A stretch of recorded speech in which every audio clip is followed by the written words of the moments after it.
Good evening, everyone. Thank you for attending the third session of the Tri-County Winter Webinar Series. My name is Emily Lindenfelser. You'll notice a new name change. In the previous webinars, I was Emily Hansen, but in between the time frame here, I got married and changed my name. So still the same me, just a new name. Thank you again for joining us today for the Foodscaping presentation. I do want to just remind everyone that if you have any questions, please type them in the Q&A box on the bottom of your screen. And if you have any comments or want to chat with other participants, please put that in the chat feature on the bottom of your screen as well. And with that, I'll give it back to Jake. He is a Wright County Extension Master Gardener, and he'll talk a little bit more about himself and start the presentation. So thanks, Jake. Yeah, thank you for asking me to be a part of this. This is pretty cool. So my presentation is on foodscaping, how to create an edible landscape. I gave this talk at our library series a few times last winter, as well as at our Spring Days horticultural event last March. So hopefully I'm still in good practice here as we go through this. A little bit about me. I grew up on a dairy farm in north central Minnesota. Uh, you can get, I don't know if they can do reactions, but do a thumbs up if you know where Clarissa, Minnesota is. A little tiny town kind of north of Sauk Center. I went on to go to the University of Minnesota Morris. Uh, I've got a special bond with Emily since I went to go play baseball in college. Not quite at her level, but it's still a kind of a part of who I am. Now I work. I've had a few different jobs throughout my career, but now for about a year and a half, I've been at Land O'Lakes, specifically with Truterra, which is their sustainable agriculture division. Uh, which is it's a pretty new part of the company, helping them getting it started up and things like that. As you can see, this is one of the pictures I had to change from last spring. Emily got married this year. I added a third little baby to the family. The little bear you see in the corner is McAllister or Mac. And then the Queen of Hearts there is my daughter Piper. She's in fifth grade. And then the sheriff is my son Hawthorne, or Hawk, as we call him. I spend a lot of time coaching softball, baseball, basketball. So I'm always with little kiddos. But then what I've been doing now for 5 years is be a master gardener, which has been one of the most fulfilling and cool things I feel like I've done in my life. I've been the president for the Wright County group for 3 years now. I've got one more year left of my term, and then I'll be regular old master gardener, but I'm sure I'll stay very active. And the two pups are the dark one is Addison or Addie, and then this little one is Bitsy. So jumping right in, what is a foodscape? Kind of probably the first thing that comes to mind, probably at least for me when I was first learning about this, is something that looked like this, kind of your old school uh, Depression era or era garden, or maybe you called it a victory garden, coming out of World War II. And that's not really what we're going to talk about today, although that absolutely would be using a lot of your landscape for food. This is probably closer to a kind of a high intensity market garden. This is a little bit closer, incorporating raised beds into a small space. I'm not really going to be talking about this as much either, but we're kind of moving in that direction where it's like a little bit more design and less for like specific production. But this is kind of moving that way. So this is I have another slide over this that I liked even more, but this is what I'm talking about, where most often you're going to see a bed like kind of a tiered bed like this at someone's house. It's going to have all ornamentals, roses and other sorts of flowers and shrubs that look really cool and really pretty, but aren't really giving you any additional value beyond that. Whereas you can see here, just can they see my mouse, Emily, when I do Yep, this? I can see it. So, okay. So incorporating leafy greens that give you different color and texture, different, and then adding in different like things that have berries that are behind that. Some of these things are too far away for me to tell, but lots of different food producing, or at least uh, something in that realm rather than just going pure ornamentals across the board. And this is my favorite picture. I kind of love this person has done with their garden. You see lots of different things going on here. They've really packed in a lot. They've kind of contoured it, and it's not all straight lines across the board. You got lots of different leafy greens on the ends. It could be some sort of dill, or maybe there's some far along in the season asparagus in there. And I really love how they like reincorporated the logs on the borders. That's really cool. So this is kind of the stuff that we're going to go over here today. At least as far as what we're talking about, like what is a foodscape. The one thing I always point out is my back hurts always like looking at this picture because the thought of like leaning over to weed or harvest in the center of this what looks to be like 8 foot wide bed with nowhere to step is kind of crazy, but looks wise this is absolutely a beautiful garden. So a little bit about foodscaping. What it's a solution to a lot of different things in my opinion. Food waste. It's been proven that the food that you grow is much less likely to go to waste than food that you buy at the grocery store. If you put in all that work, that's not to say it doesn't go to waste. I know I've had abundant harvests where I just can't get to everything, but I'm much more likely to be excited about taking care of it, eating it, freezing it, dehydrating it, whatever we're going to do with it, and actually getting use from it. Food security, as we saw through the pandemic, empty grocery shelves, different things like that. If you're able to have in your space, even providing a small percentage of your overall calories in the year, that just makes you that much more secure in your where you are in the world. Food transport miles, it's obviously going to be less of a drag on the world as a whole if the food transport miles is 15 feet outside my door rather than bananas coming from Central America or lettuce coming from California and things like that. Wasted water.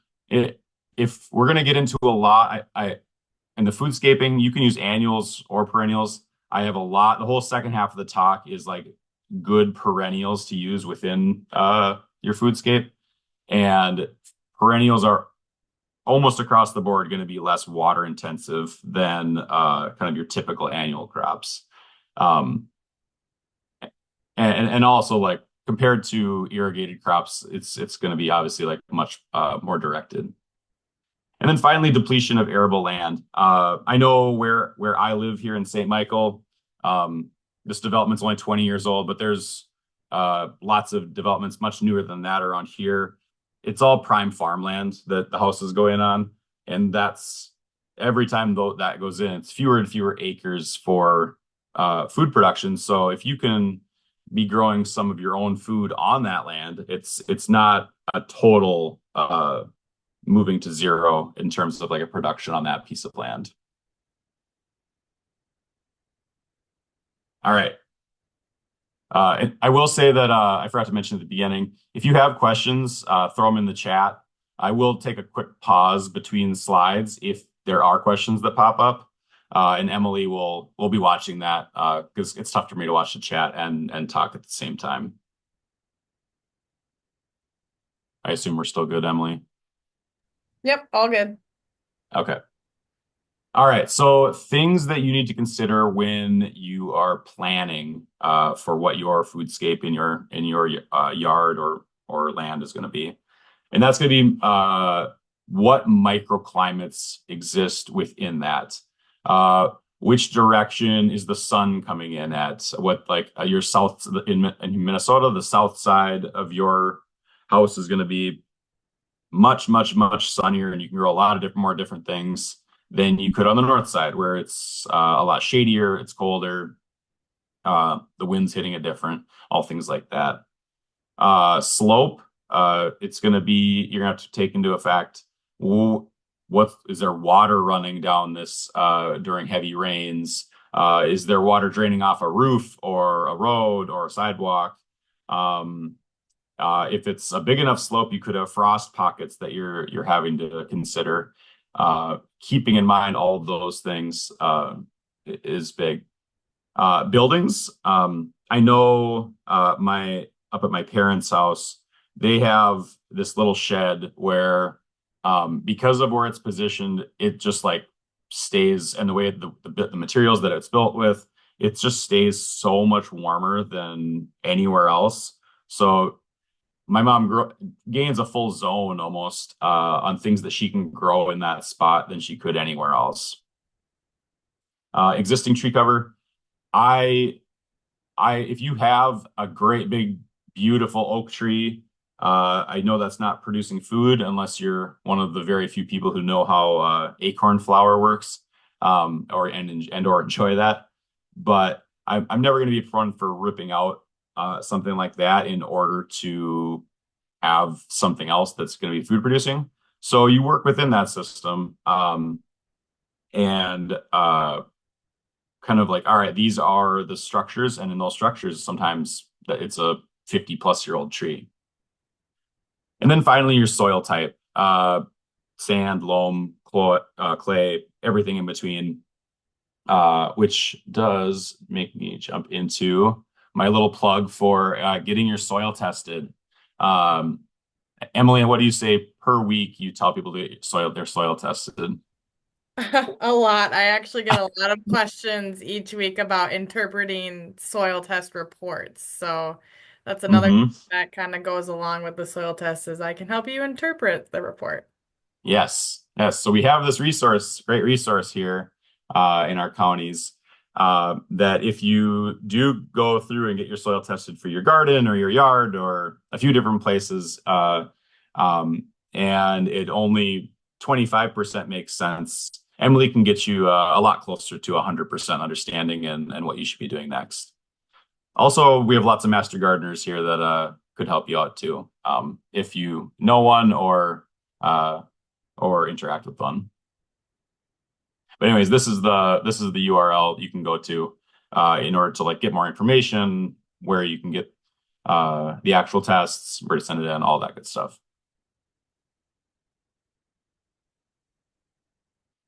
All right, getting into the meat of the matter.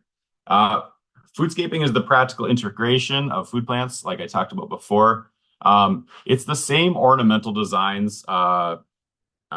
This is years ago, but I think it might have been Julie Weisenhorn. I took a class that was like design, and then now years later, putting together this presentation on foodscaping.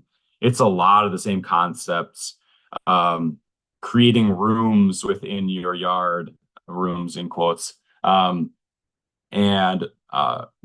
drawing the eye with different textures and colors, different heights of plants, like depending on where things are, and tucking things in different ways that are going to be both appealing to the eye and then also kind of give you that production. And then stacking functions. This is always good. So let's say there are 5 different plants that will fit in a certain space. They'll work great with the soil there. They'll work great with the sun. They all are going to do something that we want. But if you have one that will be it looks good and tastes good and it helps pollinators, or it's not very water intensive, or something that's kind of like checking multiple boxes rather than, hey, it looks great, but I have to water it every day or else it'll die. And I also have to fertilize it a few times a season or else it'll die. If there are any weeds, it doesn't compete very well.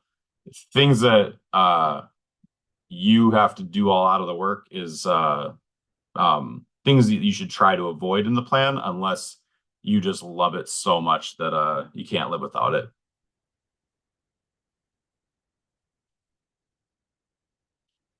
All right. So this is a picture of I have some cherry trees in my yard, specifically North Star cherries, which I believe is a University of Minnesota sour cherry variety. But th these things are epic producers year in and year out. Um, I'm not a huge sour cherry guy, but like they do mix in like I always think that smoothies are too sweet. So like you mix in a cup of this along with something that's like heavy strawberry, blueberry, uh, other fruits, banana. If you have a smoothie that's like really, really, really sweet, this kind of like evens that out a little bit, and you're getting to eat something that with I prune it once a winter and literally nothing else. I keep some mulch around the bottom. These things just uh, are just unstoppable, essentially, and they're super pretty in the spring when they're blooming. So uh, I get off on tangents when I talk about my own plants here, but edible landscapes they put us in touch. This is kind of almost more of a feel or you could call it spiritual, but it puts us more in touch with the land we live on. I I hear so many people living here in the suburbs. I didn't grow up in the suburbs, but like, oh, I gotta go mow the lawn, or oh, I gotta call the guy to do this or that. And in a lot of people's minds, like their yard is uh, a drain either on their time, on their energy, on their bank account. And it doesn't have to be that way. Like this is you make it is what you make it out to be. So um you start growing that food and it's amazing. Like you get a harvest like this of cherries and you find out, oh, your two of your neighbors that you talk to just barely once in a while love cherries. So you get to come talk to them a few more times a year, and they're so excited, and uh, then you have little kids coming over and having them. It's just really good. So uh, yeah, it's just it's really meaningful to me, and then like as an adult, kind of getting to do these kind of things, it's I think about it a lot different than I did years ago. We do have a question, Jake. Sure. Are your cherry trees disease resistant for the most part? So the good and the bad about cherry trees in Minnesota is sweet cherries. I don't know of any varieties that survive here. Sweet cherries are also the ones that deal with a lot of disease. In general, sour cherries are much more disease resistant just because they're less appealing to insects. I would say the biggest problem I have with these two cherry trees is the robins. Just absolutely devour them the second they're ready. So they make so many that I get two giant bowls like this, and that's probably enough for the year. And then the birds get to be really full. But no, I haven't had any fungal issues. I haven't had any pest issues. I haven't pretty much anything. One of the trees had we had a winter a few years ago where like the trunk of it literally like almost cracked, it split. And then it started just like oozing. I was like, oh, this tree's gonna be done for. And I talked to an arborist that was at the Wright County, not Wright County, the Buffalo Farmers Market, next to the Master Gardeners one Saturday.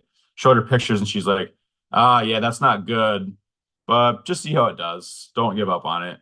And This thing healed up a year later, never stopped producing. So, and I think she thinks she told me what happens is that it freezes and thaws more often than usual in the winter, and that can happen to small fruit trees like that.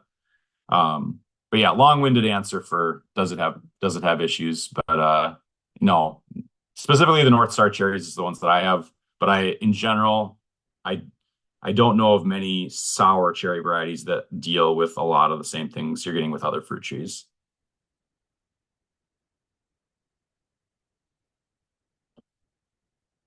All right, moving along. And when you're thinking about your design, um, and you're thinking about your foodscape, I want you to think about at least the concepts of what a food forest is.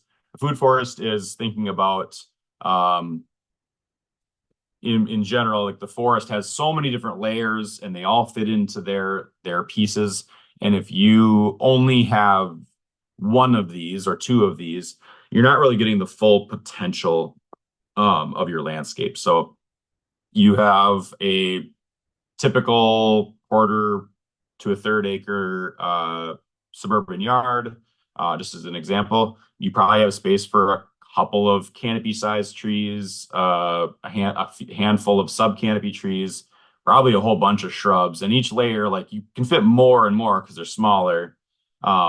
But then kind of like fitting them within the design where you're kind of like think about it as collecting sunlight, kind of like you collect rainwater, where you're having your tallest trees on the farthest end, and then this next shortest one's in front of that, and the next shortest one's in front of that, and maybe you have vines growing up some sort of structure within there, uh, the ground cover, all the way in up and down the ladder. So I did want to just kind of like we'll go through some examples of each of these levels of the food forest in terms of like actual plants that work really well in Minnesota. Um, but I always like to at least kind of go through this. And there's like a bazillion resources out there if you just want to learn more about food forests in general. So type that in and start your research, and you'll be off to the races.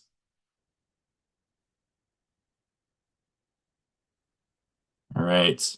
Ornamental design principles.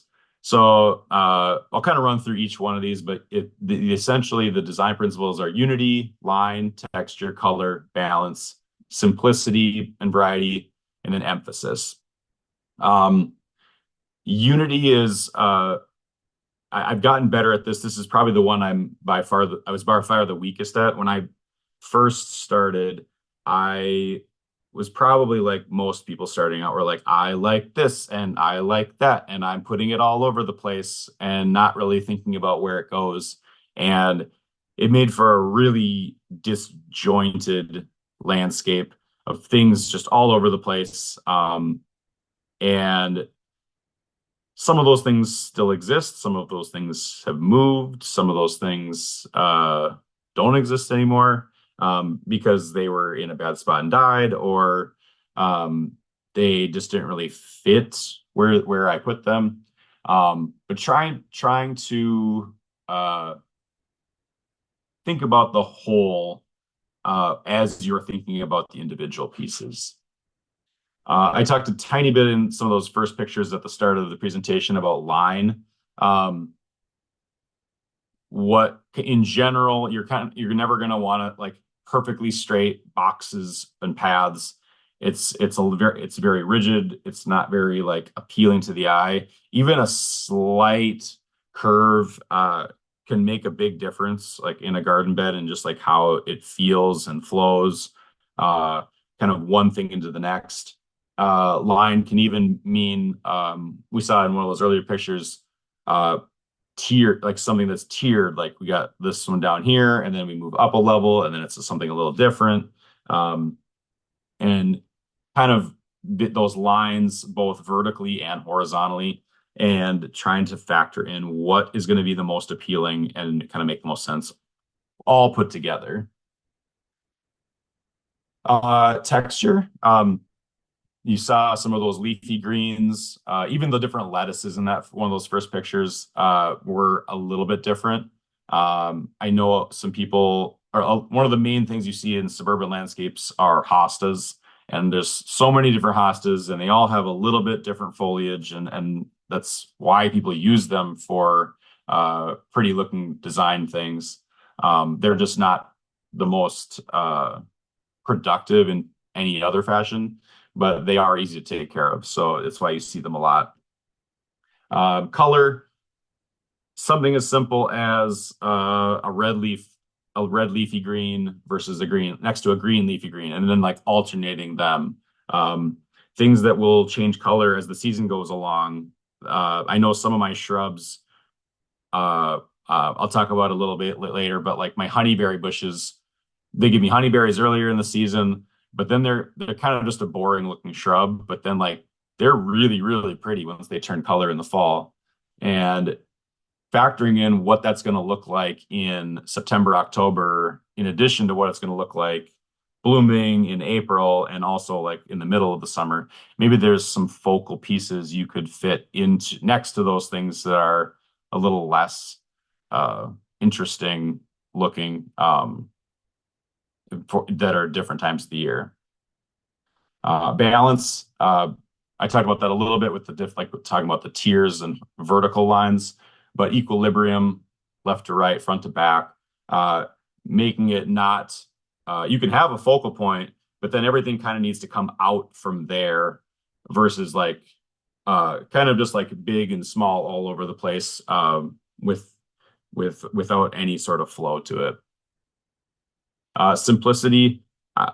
In general, and again, like this is an art in a certain sense.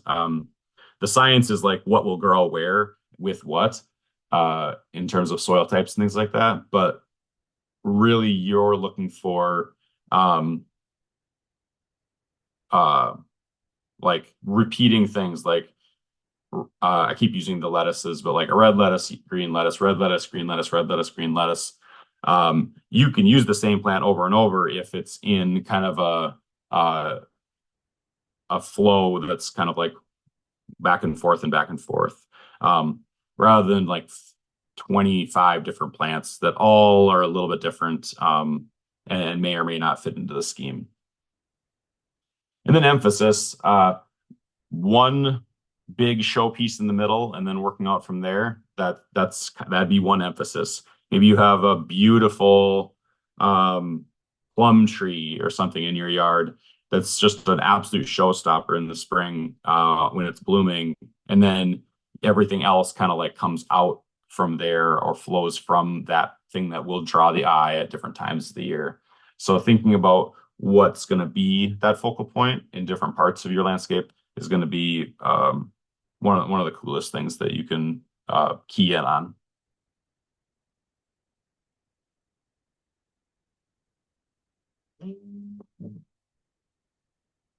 Still good, Emily?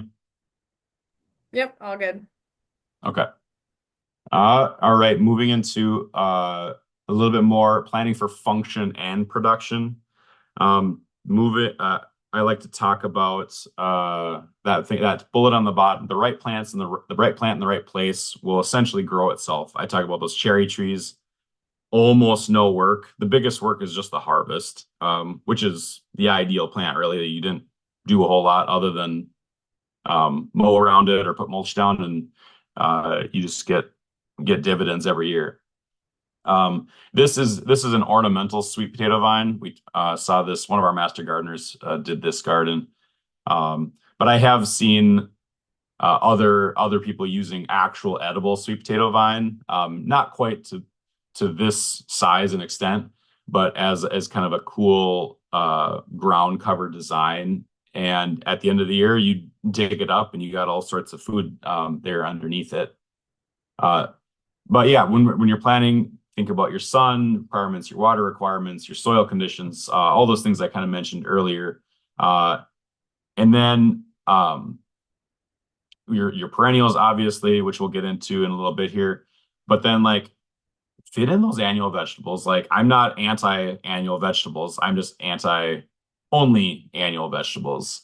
and you really can kind of have a really productive landscape that hopefully isn't uh, a ton of work, like an unbelievable amount of work, um, and you're getting a lot out of it at the same time.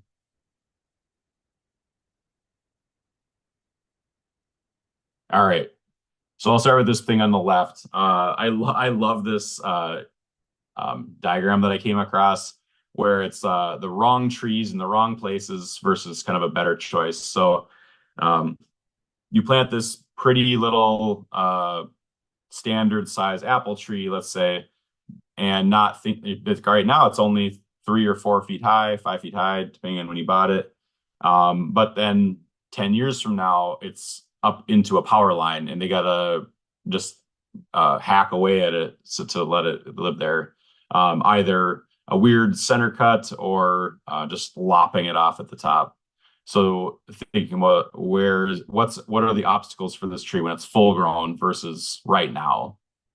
Uh, this is a good example of putting these evergreen trees right on the south side of the house, um, where it's going to your house is going to be awfully shaded throughout the summer, which is good, but it's also like right up against the house. It's not really going to provide you much. You have no windbreak on the other side of the house. So then this other picture where it's the better choice is planting dwarf size trees underneath where power lines are, having deciduous trees on the south side of your house so you get shade in the winter, but then it's letting sun in throughout the winter. And then obviously using those evergreen trees in a big line on the north side of the house for a good windbreak to stop those cold North Minnesota winds. And then I did mention earlier, but orientation, it like so this is actually my house. So you got all sorts of different obstacles here. You have this is the south side here. So like I've got all sorts of gardens over here. I got a deck, and then like this is a big pirate ship playhouse I built for the kids. So those are like obstacles that you're kind of working around. And this picture is a few years old, so there are some additions at this point, but um, you got your trees here. The I actually need to figure out something with this giant crab apple because it's getting so big it's actually shading the two dwarf cherry trees a little more than I'd like. Um, but good problem to have. My trees are too healthy. Um, but yeah, what can you do on the sunny side that up here? I haven't really found something good to put on the north side of my house. It, in progress, but I've kind of like, all right, this will fit here, this will fit over in this spot, different things like that.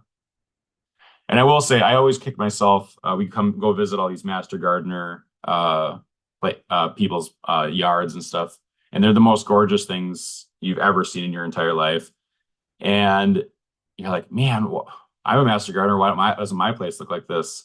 Well, they've lived there for 40 years and they've been working on it a little bit every year for 40 years. And I've been here 5 years, 6 years. So you keep working on it. You keep adding things, changing things, making things a little bit different, a little bit easier, a little bit prettier, a little bit more productive. All those little changes do add up, and it's really cool to see it pay off down the road. Any questions at that point before we jump into the actual individual plants? We do have a question about honeyberries, but I think you'll get to Ooh, honeyberries later, and then I'll just ask that one. yeah, let's do it. I definitely have honeyberries in here. Okay. So these are by no means the only plants that you can have in a foodscape. These are going to be all perennials for the most part. There's a few when we get to the smaller ones that are annuals. But I do have a plug at the end for a book that's within the University of Minnesota Press, so I think it's okay for me to plug it um, as a master gardener. But we're going to work big to small. So we'll start with our canopy or large trees. So uh, the first one, I think this is an underused tree if you have the right spot for it. I love black walnuts. They're a little bit of a pain to like process, like once you into the actual nuts that you eat, but they're I think I actually like them more than regular walnuts as a actual edible nut. And it's a beautiful tree. If I do some woodworking on the side and beautiful wood. Not that any walnut tree I plant now is going to be wood that I use in my lifetime, but just an underutilized tree. I will say it does you need to pick your spot carefully with a black walnut because it does produce a chemical called juglone, which will make certain plants not grow very well within its root spread. Tomatoes, for example, will not grow great next to a black walnut. Um, I think a lot of the nightshade family would have that same problem, but there's other things too. But that's absolutely things you could easily research if you're wondering if a black walnut tree is a good one for you. The hybrid chestnut. Um, you also could do Chinese chestnut. The American chestnut, for those of you not aware of that tree, that used to be one of the most prodigious trees across the whole eastern half of the United States, essentially. Um, but it had a blight come in this was like 100 some years ago, and just absolutely started wiping them out. Uh, I think and then there's research to back this up too, but like the forestry industry coming in and say like, oh, this blight is terrible. We have to cut down all of these forests or else they'll die. Where they're had they had a little bit different of a more modern method of find those trees that are resistant and then you can breed more of those rather than just clear cutting, uh, which there is work underway now that they're starting to get some hybrid American slash Chinese chestnut trees, which are a little bit bigger, a little bit better producers. And I don't know if they're quite there yet from what I've read, but again, a great tree that definitely would grow pretty well here in Minnesota. Moving down, I'm in the red mulberry. There's also other mulberry trees that would be good. This one's kind of a tweener. I don't know if it's not out, like it's not really a large tree, but it's I feel like it's bigger than the understory trees, and a great choice if you're looking to get some sort of food. And obviously in Minnesota, we love our sugar maples. I've done, I've made maple syrup a few times now. Really, really cool thing to do. And if you're interested in learning more, we have a Maple 101 class on what date, Emily? December 12th. December 12th. Tune back into this series. All right. All right, moving into the sub canopy or the small to medium trees. So I'll talk about the ones on the right since I already talked about them a little bit earlier. But these are my two cherry trees as they're blooming.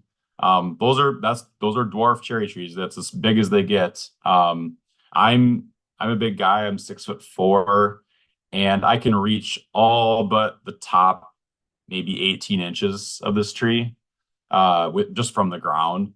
So with just like one step ladder, I can get pretty much everything here if I actually wanted to. But yeah, these trees are prolific and they're great and they're super pretty in the spring. This is my baby or one of my babies. The previous homeowner at my house, I love to talk about this one. You'll notice that the blooms are different colors, the leaves are different colors. This tree's kind of got a lot going on. But the previous homeowner had planted a bunch of apple trees from seed around the yard, and they were still pretty small when I moved in. And I asked him about it. I'm like, what's the story with these? He's like, oh, well, I thought I was a sucker for buying apples from the store. So I just bought a bag, planted all the seeds from the apples in that bag. So then I actually took some of the trees out. There's too many of them, but I kept a few and I wanted to learn about grafting. So I started grafting different varieties of apples onto these trees. So this is my Frankenstein tree. It's got in this picture, it only has three varieties, but I think now it has five different varieties of apple on the same tree. And then I have a couple other ones with I think I have like two or three varieties each on them. And it looks really cool in the spring, obviously with different blooms at different times, different colors. But then I got this tree specifically has apples that are ready as early as mid-August, and then a different variety that's ready in October. So you kind of spread out rather than having a ton of apples to deal with all at once. I'm literally just picking an apple a day and then harvesting it, like doing a little bit more here or there, but you kind of can spread your harvest out with one tree rather than just get a massive harvest once. That sometimes is a lot of work to deal with.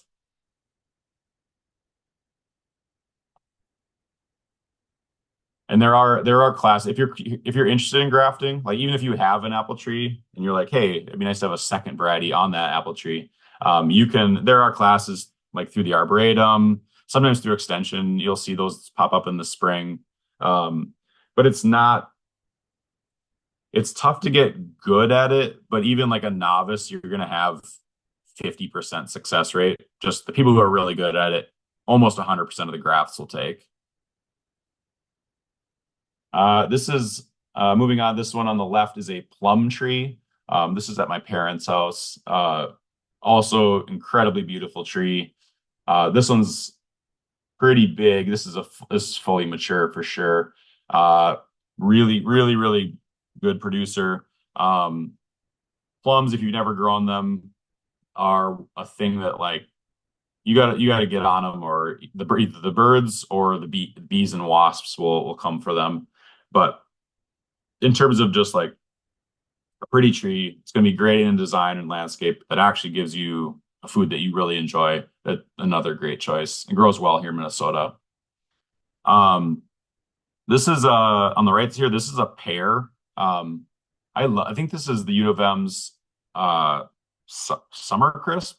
I think it's some summer crisp variety that I've had it a couple times. It's really good. And obviously anything developed by the U of M typically will grow pretty well here.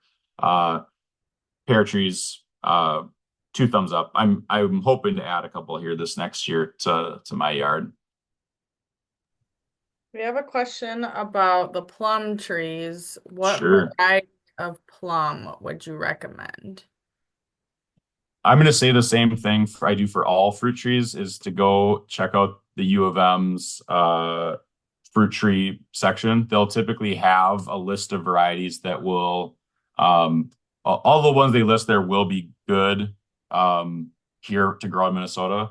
But then there's obviously like these ones are more tart, these ones are more crisp, these ones are already later in the season, it's earlier in the season, that sort of stuff. Um, Emily, while I'm talking, I don't know if you remember that link offhand, the fruit tree one, if you want us to throw in the chat. Yep. But that's an amazing resource that you should reference if you're thinking about a fruit tree at all, not just plum tree.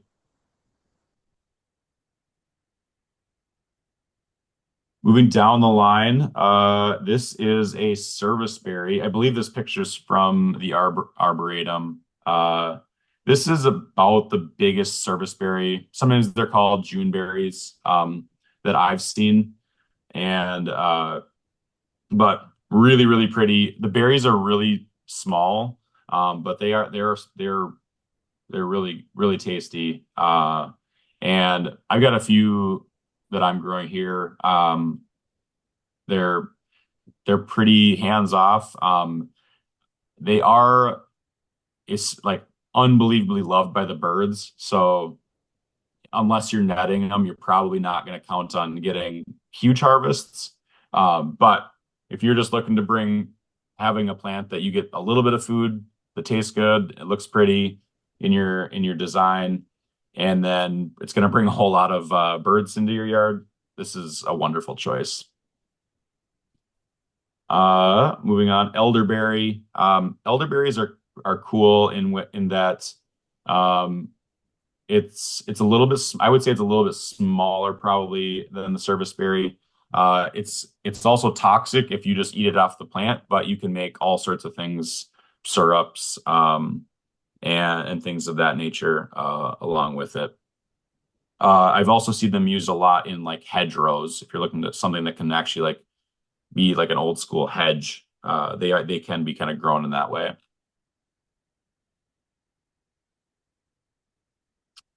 Uh, On the left here, this is my raspberry patch. I do have pests in the raspberries. I haven't eaten one in years because my kids love them and they invite their friends over and they pick them, and then the ones that they don't get, the birds probably are stealing.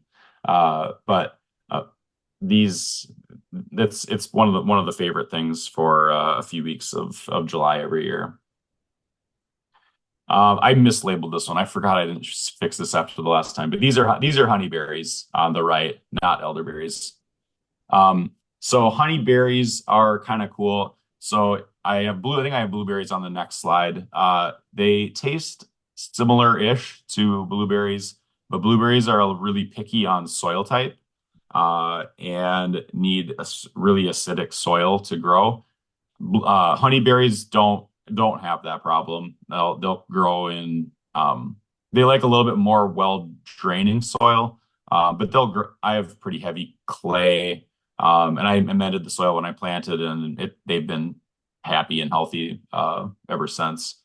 You do need two different kinds in order to get any fruit. So you couldn't buy two of the same variety and put them next to each other, unless your next door neighbor happened to have some other variety, and then you'd probably be fine. But if you don't have anything nearby, anyone with honeyberries, you would need to get two different kinds of honeyberries.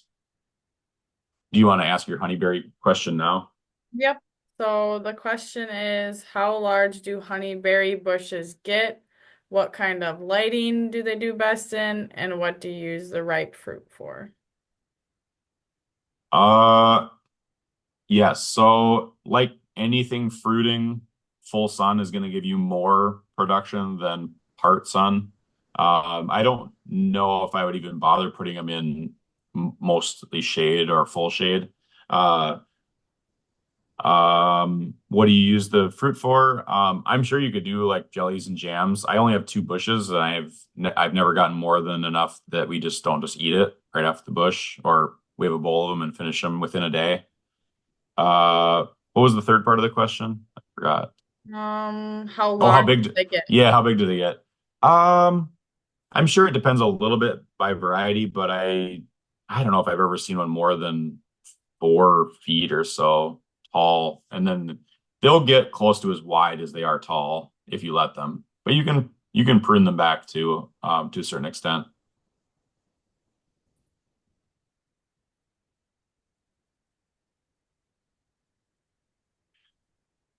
There's the blueberries. I mostly talked about what I want to with those, but really need really acidic soil, typically like sandy soil more than loamy or clay.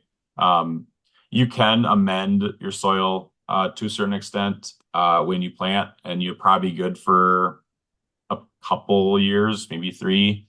But then you probably are going to need to be amending the soil. It's going to be hard. You're going to have to do soil tests in order to even know. Like you might have more acidic soil than you think right now, and you wouldn't need to amend much. You could just plant them. But again, you need the soil test to like figure that out.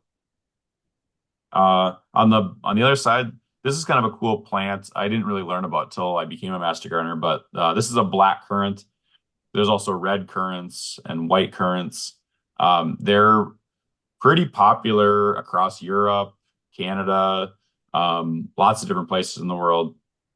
Up until I want to say the 90s sometime, they were outlawed because I'm sorry, excuse me. They were thought to be the main carrier of the blight that was killing all the American chestnuts. So they essentially were outlawed here. You couldn't grow them, you couldn't plant them. If you had them, you had to destroy them. And then they flipped that around 20, 30 years ago, and now you can grow them. My sister, I'm pretty new to the amount of plants we have. I I got a pack of 25 from Wright County Soil and Water a few years ago. I put in a few at my place, but then there's like 20 of them up at my parents' place. And my sister made some jams from it, and like I haven't had a chance to taste it, but her and my parents and a couple of my siblings uh have talked really highly of it. Just off the plant, they taste. This is not going to sound good because I know a lot of people don't like black licorice, but that's like the closest taste I can say about black currants. But it's more enjoyable than a black licorice, if that makes sense.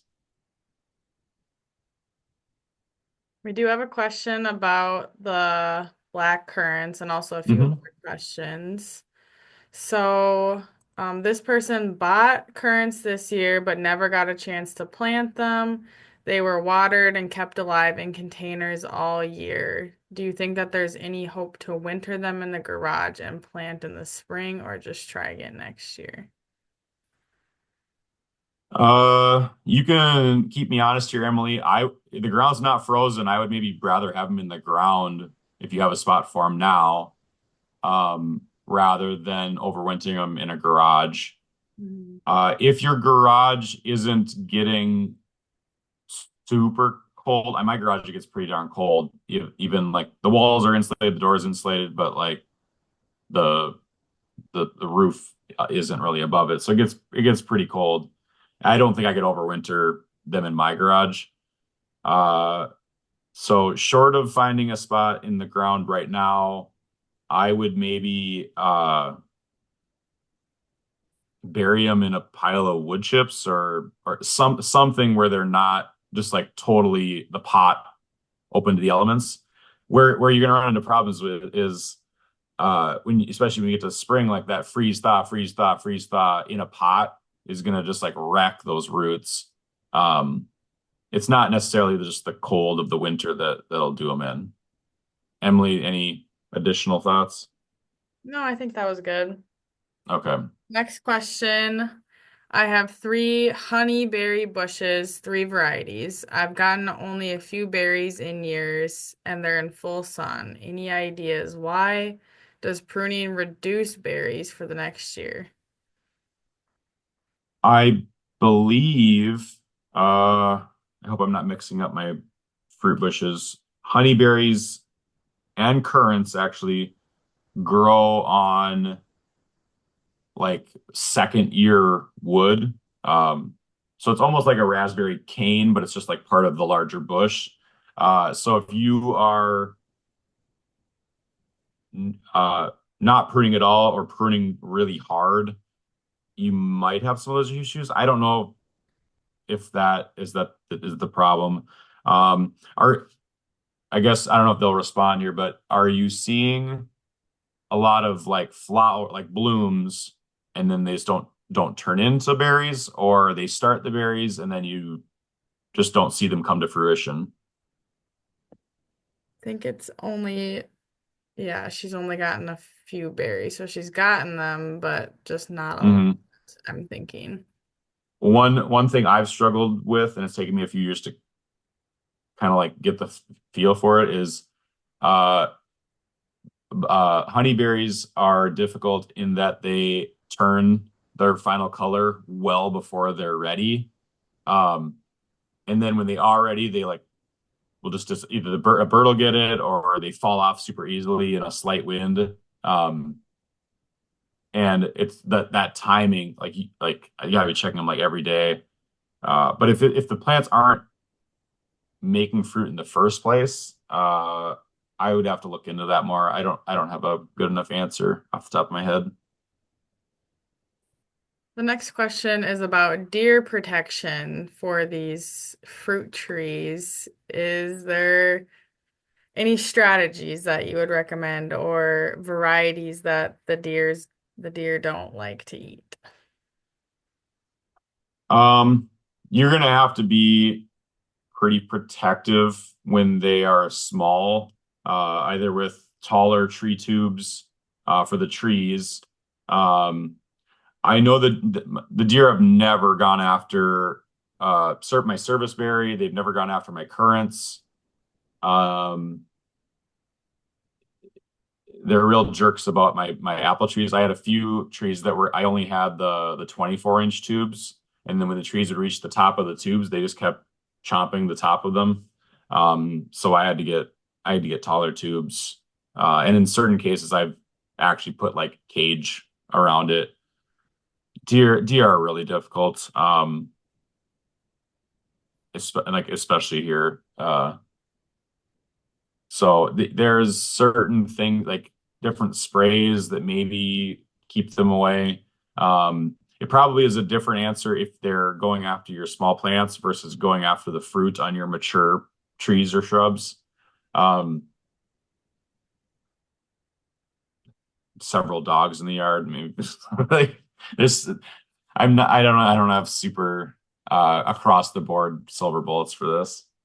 A fence is always good A too. fence is a tall And fence. the DNR does have cost share dollars for putting in fences that, protect your fruit crops. So I would look into that as well if you're looking into getting a fence. It's good to Those know. are those are all the questions that we have. Okay. Keep moving along. I think these are the last two shrubs. This is a hazelnut. I believe this is just like a typical American hazelnut. They get probably like standard apple tree size at their largest. But that you can definitely get ones that aren't that big. The U of M and some other colleges are working on um, some some hybrids and some different breeding programs where uh, the hazelnuts you typically are eating are not the hazelnuts that are growing natively in Minnesota. They taste similar, but the ones that grow in Minnesota that are nuts are smaller. They have a husk on them.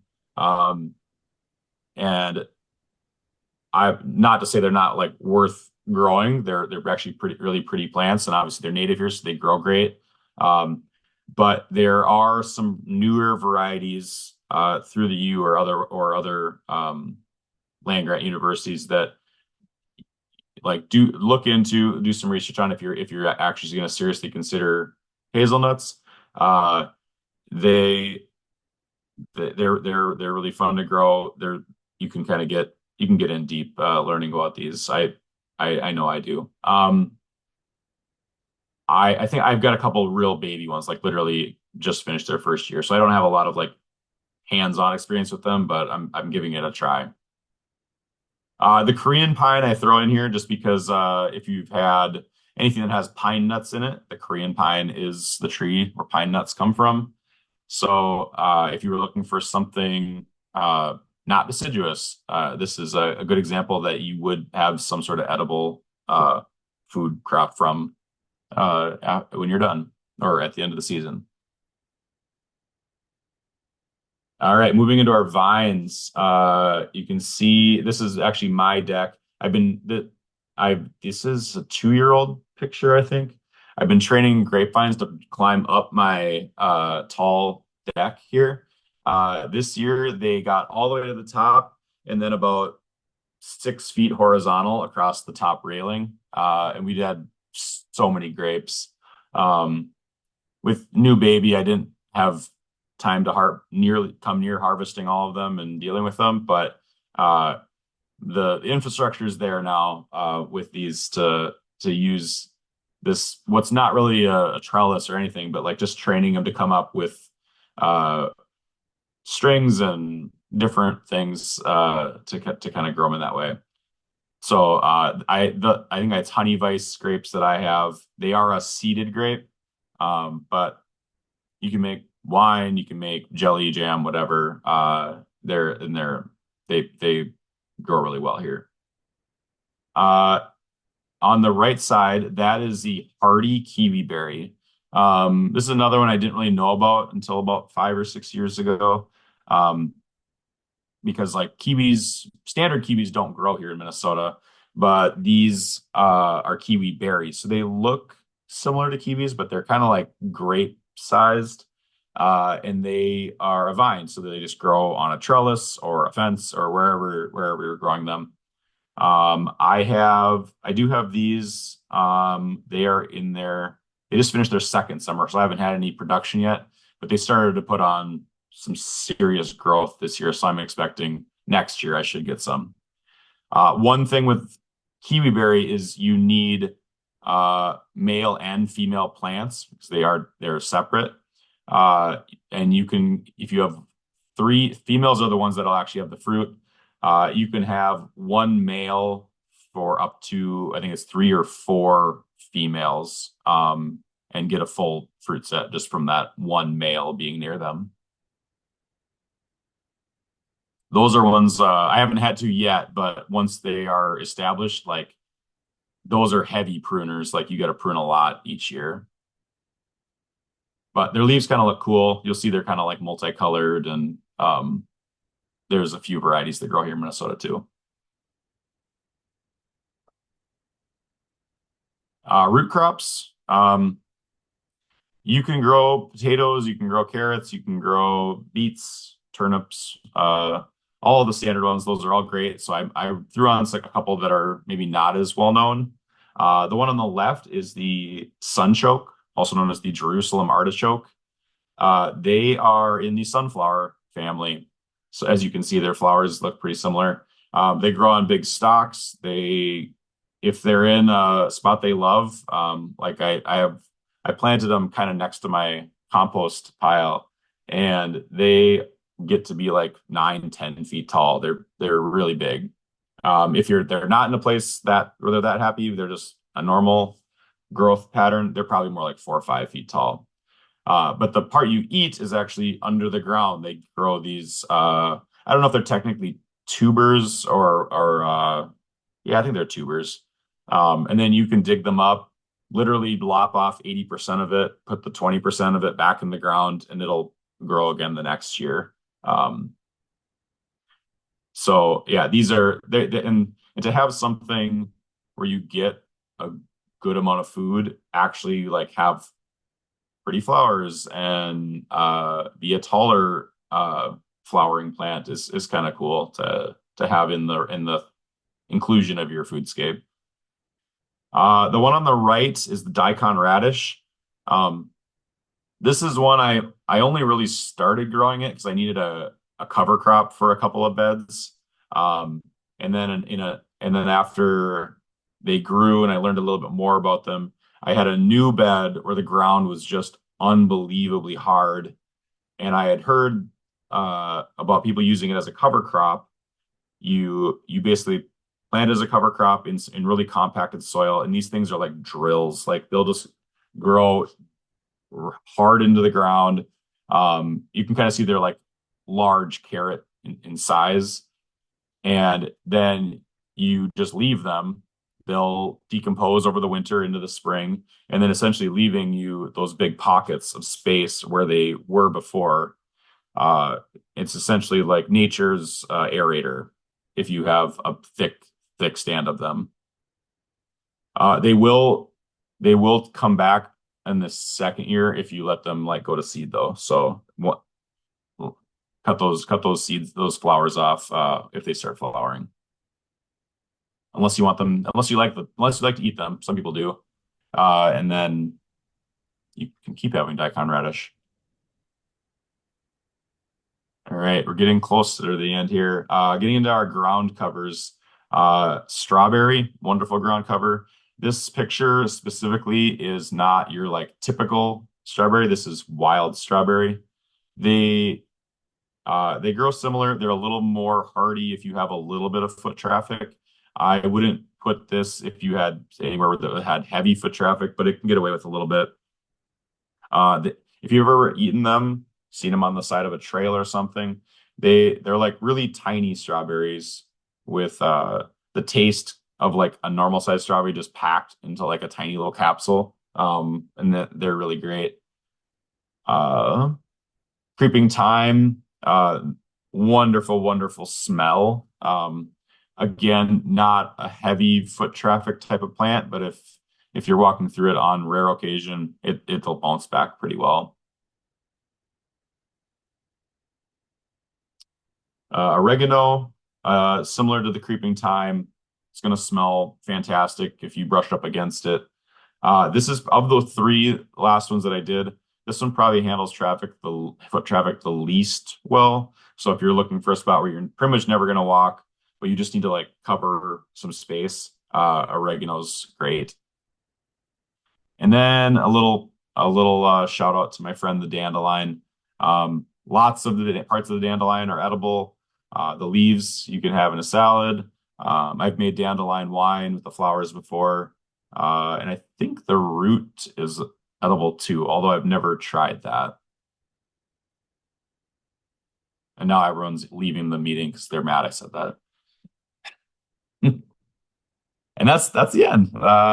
Questions, comments, whatever. No other questions right I now. get, I get very excited about this topic. My brother, I walked him through the yard. He's 5 years younger than me. He just got his first house a few years back. He walked through my yard, got done. He's like, "You kind of got a mad scientist yard." Just like all sorts of experiments going on all over the place, which I love. It's always good to learn. Trial and error. Yeah, Okay, exactly. here's a question. Any suggestions for edible plants that do well on slopes? Uh, pretty much everything here is going to grow on a moderate slope. I'm guessing we're talking about a pretty more severe slope. Um, Depends on how much sun it's getting. Any of the like trees and stuff, shrubs should be fine if you just establish it and make sure it's not gonna like, wash away before it's fully established. Not fully established, but like been there for a year or two. Um, yeah, without seeing the actual how much slope and what's around it's hard to tell, I guess. But yeah, Emily, anything else you would talk about for a slope? Grapes, possibly, Yeah, depending on what way the slope is facing. yeah, Another good and thing. I mean any of those ground covers I just talked about would be fine too. Just in terms of holding in place, and then you can obviously put your other bigger stuff amongst that. Hmm. Next question. Are there good resources to know what to swap with ornamentals? We have a heavily landscaped yard, so we're wondering if there's a good replace, something good to Yeah, replace your hostas with. yeah, I got a few things here. Um, so if you ever see this at the state fair or somewhere, grab this. The online thing that Emily probably posted probably has most of this, but I reference this like all the time. It's got pretty much all of the different kinds of fruits and a few shrubs and trees and stuff in here too, outside of just like apples and things like that. And then this is from the University of Minnesota Press. It's not only edible plants, but if you were looking for just like a good resource, and this is in mirrored form, but growing shrubs and small trees in cold climates uh, by Debbie Lonnie, Nancy Rose, Don Sellinger, and John Whitman. But this book has been I got a lot of gardening books. This is one of the best, just as a resource book. In terms of just like a one for one, think about I don't know if I have like a resource just outright. I would think about like, all right, this is a 4 foot shrub in a sunny location. Um, what what is a 4 foot shrub that likes sunny locations that I heard Jake talk about or that I just researched and I like that could just be a one for one swap, for example. If the landscape is good and you like the design and you just want to like swap ornamental for food producing, I that's perfectly fine to stick with that original good design and just shrub for shrub, ground cover for ground cover, whatever is you have, and then replace something of its likeness, I guess. on the other side. Could you put that book title in the chat, please? I certainly could. There's also another resource, to look at, like what to swap with different things. And it's kind of like a database. So, and they're actually updating it. I was just on a meeting today and they're doing a whole revamp of it, but it's called the Plant Elements of Design. And I'll put the link in the chat. And you can go in and just type in, if you want more pollinator plants or the height or if it's a Minnesota native, and then it could give you a list of a bunch of different plants. I didn't even know about that one, so Yeah. that's helpful. Julie Weisenhorn has been working on it a lot. So she's basically redone this whole thing and it's really nice. And they're just kind of like updating. It's not fully updated yet. But if you do bookmark it, just know that you might not be using the most current Oh, sure. version because they might be, changing some things in the software, but it should be good to go right now for people. So it's a good one to use. Those are all the questions right now. If you have another question, please put it in the Q&A. Judy says black currants make delicious sorbet, and the color is stunning. I've Yeah, not had that. That sounds good though. currant jam is really, really good too. Did yours, when you had it, was it black currants or was it a different kind? No, I think it was I didn't make it. I got it from someone. I think it was red currants. Okay. Yeah. I believe red and black grow pretty well in Minnesota. I'm not positive about white. It might be a zone five or so maybe you could grow it in some parts here in Minnesota. Another question. Have you had success with many edible plants on the north side of your house, or am I stuck with evergreens? Um, I assume if you're talking about evergreens, you're talking about shrubs or bigger. Um, yeah, probably not. I mean, if you're thinking smaller, like any leafy green is gonna do just fine on in the more of the shade. Uh, yeah, it depends. Like if you have even 3 hours of sun, 3 or 4 hours of sun, like that can make a huge difference where you can do uh um a lot of things and maybe you get 50% of the production that it would on the sunny side, but at least like, hey, you're getting something and it's kind of a spot where nothing else is going to grow otherwise. Are there any warmer climate plants that will become more viable with climate change that could be worth trying in Minnesota? Hmm. I'm trying to think. Are there like zone 5 or 6 plants that in the right microclimate you could get away with? Not off the top of my head. Um, I'm guessing there's probably some on the annual vegetable side, there might be some more interesting things just because like our growing days have extended.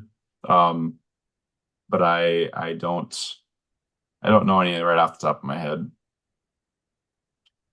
Yeah, they haven't done a lot on like the vegetable and fruit side of things, as far as I know, but I know that the forestry team has put together like trees, like lists of trees that people could Mhm. try. And I just put the link in the chat for that. So just make I sure know when there's you got the list that you're in the right zone. I'm totally blanking on the kind of the tree. It's kind of an apple-esque kind of thing. You never see it in the stores because they don't transport well, and I'm just blanking on it. But I know they grow as far north right now as like central to northern Illinois. Um, So I could see that one in the right spot here in Minnesota. I at the state fair when I worked the booth, not this year but the year before, I had multiple people growing peach trees, like certain kinds of peach trees in Minnesota, which I did not think was possible, but they're pulling it off in the right microclimate in their yard. And I'm guessing they got to be wrapping them up in the winter. Otherwise, there's no chance I feel like they'd survive. There's some people that I've seen their trees have survived. Persimmons, yes. Thank you, Nora. Persimmons was what I was thinking of. I don't know if they're a zone five, but they're for sure a zone 6A. So with the right breeding program and the way things are moving, maybe in the right spot.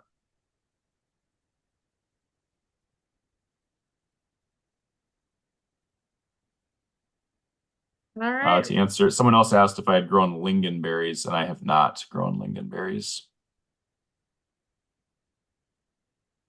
Peach trees in Rochester. Wow.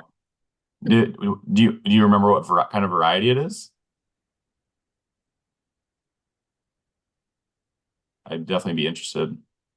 The contender peach tree is kind of the one to go with. St. Orchard Croix of Valley. trees. Huh. St. Croix, that's like north of the cities, right? Am I thinking of? When I think of St. Croix, I think the cities. Yes, contender peach. Okay. I was just thinking if there's a peach orchard and it's within this range of the cities, we should do that for a master gardener meeting. Yeah, take a little tour. Fun. Yeah. Well, that's all the questions that we have, so I won't keep people any longer. So thank you, Jake, for speaking Yeah. tonight. And if anyone has any questions for Jake, they can reach out to me. We do have a Wright County Master Gardener hotline. Um, Otherwise, Jake, do you have any final words? No, I really this has been fun. Emily and I are going to be doing our library series here in Wright County again. This is an in-person thing, but we'll be doing that in February and March of this year. Um, Emily, remind me of your topic, Tree issues. tree issues. Yeah. Um, and I have the lofty title of gardening to save the world. So it'll be just a whole bunch of things you can, big and small, you can do within your yard that'll uh, save water or um, reduce your climate footprint or reduce nitrate runoff, all sorts of things like that. So that should be a fun one that I've started to put together on paper. So watch for that. Yeah, we do have a Facebook page too. So if you're looking for events or anything, they're usually on there. Or I also have a newsletter that goes out every single month. So just email me, contact me. Everyone has my information. But thank you again for joining. Another reminder, once you leave, you'll be taken to a survey, and we do use the results from the survey to help improve our workshops. So please take the survey once you leave. Thank you, everyone. Have a good night.